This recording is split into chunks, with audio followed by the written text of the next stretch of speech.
মতিউর রহমান। মতিউর রহমান সাহেবের বয়স কত? 56 বছর। So this is Mr. Matiur Rahman, age about 56 years. The patient came on 7th December 2025 with 3 stones in the left kidney. With 3 stones in the left kidney, 3টি left কিডনিতে size ছিল 22 × 15 millimetre, 2 × 2 millimetre and 2 × 2 millimetre. Right kidney content 4 stone. ডান দিকের কিডনিতে 4টি পাথর ছিল 19 × 4 মিলিমিটার, 16 × 15 মিলিমিটার, 10 × 6 মিলিমিটার অ্যান্ড 13 × 9 মিলিমিটার। তো ছোটো ছোটো পাথর অনেক সময় এমনি বেরিয়ে যায়, সবাই বলে বা আমরাও জানি, যেমন 2 মিলিমিটার, 2 মিলিমিটার বেরিয়ে কিন্তু 22 মিলিমিটার কিড piston, 19 millimetre, 16 millimetre, 10 millimetre, 13 millimetre, these 5 stones are not the matter of joke, my friends. So, when homeopathically, constitutionally, I prescribe this only the single medicine, Lycopodium, 1, 2, 3, 4, 7th December. After that, the patient came on 4th February. I prescribed the same medicine in next higher potencies, Lycopodium 5, 6, 7, 8. I mean 0. 5 means 0 by y, মানে globules by 0 বলা হয়। Actually Hahnemann 0 বলতে চাইনি, অনেকের জানে না। Hahnemann denote করেছিল globule, globule by 5 globule তৈরি করা হয়েছে বলে। Globule 6 because the medicines are converted only in the globules. So the third prescription was Lycopodium next higher potency.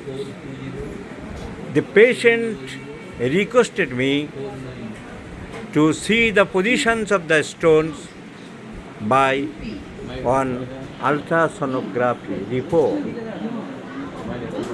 I told the patient, আমি রোগীকে বলেছিলাম 3-4 বার ওষুধটা অন্তত পড়ুক, তারপরে তুলবেন, কারণ ওষুধের কাজ করার সময় দিতে হবে।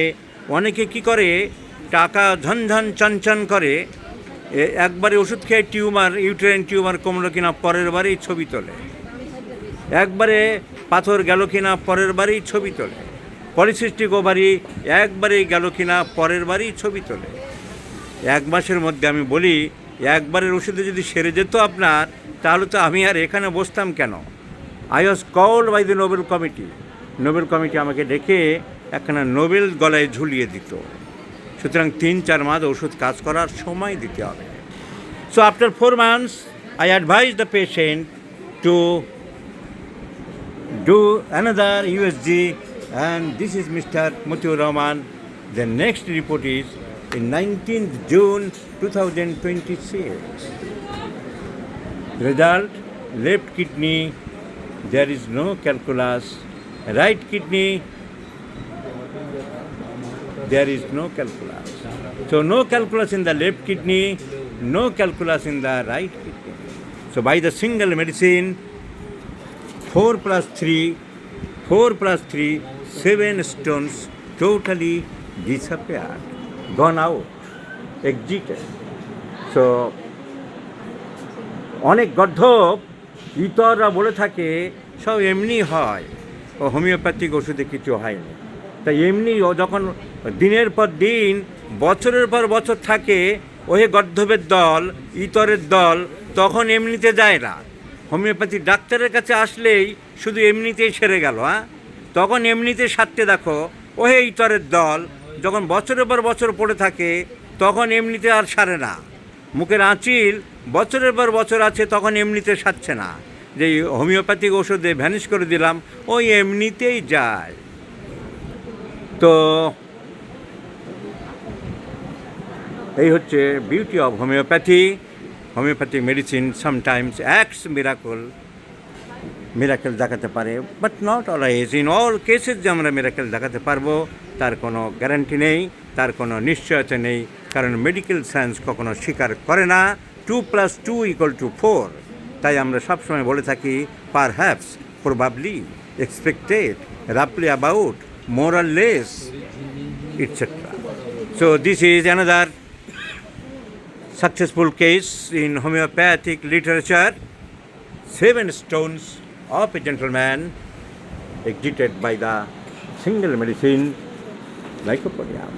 এই ভিডিওটির মাধ্যমে সাধারণ মানুষকে বোঝাতে চাইলাম বহু কিডনি স্টোন হোমিওপ্যাথিতে ঔষধের দ্বারা বের করা সম্ভব হয়। আইদার ছোটো ছোটো ডাস্ট হয়ে বেরিয়ে গেছে কিংবা ছোটো স্টেন ইউরেটারের মধ্য দিয়ে চাপ দিয়ে বেরিয়ে গেছে, যেভাবে হোক পাথর সরানো গেছে, পাথর সরানো যায়। তাই বলে আমরা সব ক্ষেত্রে পারবো, সব কেসে যাবে, সব পাথর যাবে তা নিশ্চিতভাবে বলবো না, তা বলতে পারি না, কারণ medical science always there is some disturbances. So Matiur সাহেব, আপনার 7টা স্টোন আপনি নিজের চোখে দেখলেন, লোকে বললো, আপনিও দেখলেন সব পাথর চলে গেছে। কিন্তু পাথর তৈরি হওয়ার একটা টেন্ডেন্সি থাকে, তাই এখানে চিকিৎসা শেষ করতে নেই, চিকিৎসা চালিয়ে যেতে হয়। আর যাতে পাথর না হয়, যে লোকটার এতগুলো পাথর হয় তার একটা শরীরের টেন্ডেন্সি চলছে পাথর তৈরি হওয়ার, তার কেমিক্যালের মধ্যে, শরীরের ফ্লুইডের মধ্যে পাথর তৈরি হওয়ার যে সমস্ত উপাদানগুলো থাকে, যেমন কিডনি পাথর তৈরি হওয়ার জন্য ইউরিক অ্যাসিড, ফসফেট, এই সমস্ত উপাদানগুলো আবার জমে জমে তৈরি হতে পারে। তাই আপনাকে ইউরিক অ্যাসিড না বাড়ে তার জন্য মাংস খাওয়া বন্ধ করতে হবে, মাংস বেশি খাবেন না, ফসফেট জাতীয় খাবার বেশি খাবেন না, আর জলটা সবসময় বেশি করে খাওয়ার চেষ্টা করবেন। So at the same time junior homeopathic physician তোমাদেরকে উপদেশ দিচ্ছি, রোগীকে এই উপদেশ দিতে হবে যেসব খাদ্য খেলে কিডনিতে পাথর হওয়ার সম্ভাবনা বেশি থাকে সেসব খাবারগুলো পালং শাক, কলা, কাঁচকলা, আঙুর, শশা, এগুলো অনেক এত পালন করতে পারবে না রোগী, কিন্তু যতটুকু পারে চেষ্টা করতে হবে। রোগীকে জলটা বেশি খেতে বলতে হবে, মাংসটা কম খেতে হবে। এসব অ্যাডভাইসগুলো অনেক ডাক্তারেরা দেয় না, দেওয়া উচিত। আপনি খুশি হয়েছেন, are you happy enough? So let's see the result. আর পাথর টাথর হয় কি না আমরা 4-5 মাস পরে আবার একটা ইউএসজি করে কনফার্মেশন রিপোর্ট দেব।